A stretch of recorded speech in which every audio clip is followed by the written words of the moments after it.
एक छोटे से शहर में स्थित एक पुराना स्कूल था। स्थानीय लोगों के बीच ये कहा जाता था कि उस स्कूल में कुछ अजीब होता है। रात के समय वहाँ से डरावनी आवाजें आती थी और कई लोगों ने दावा किया था कि उन्होंने वहाँ भूत देखा है। एक दिन 5 दोस्तों राहुल, शीतल, आकाश, दीपिका और अमन ने इस डर को पार करने का फैसला किया। वे रात के 12 बजे स्कूल गए। स्कूल का वातावरण बहुत ही डरावना था। खिड़कियां टूटी हुई थी, दरवाजे कड़कड़ाहट कर रहे थे। अंदर जाने के बाद उन्हें एक खौफनाक साइलेंस का सामना करना पड़ा। धीरे धीरे उन्हें कुछ हलचल सुनाई दी।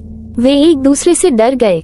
अचानक एक हवा का झोंका आया और दरवाजा जोर से बंद हो गया। वे अंधेरे में एक दूसरे को ढूंढने लगे। शीतल को कुछ चमकती आंखें दिखाई दी। वो डर गई और चिल्लाई। सब लोग उसकी तरफ भागे। वहाँ कुछ नहीं था, सिर्फ खिड़की से चांद की रोशनी पड़ रही थी। तभी एक खौफनाक हंसी सुनाई दी। वे डर के मारे एक दूसरे से चिपक गए। धीरे धीरे हंसी की आवाज बढ़ती गई। उन्हें लगा कि कोई उनके पीछे है। वे भागने लगे, लेकिन हर तरफ अंधेरा ही अंधेरा था। उन्हें कुछ नहीं दिख रहा था। अचानक आकाश को कुछ ठंडा सा हाथ लगा। वो घबरा गया और पीछे मुड़ा, लेकिन वहाँ कुछ नहीं था। वे और डर गए। उन्हें लगा कि वे पागल हो रहे हैं। तभी दीपिका ने अपने फोन से टॉर्च जलाई।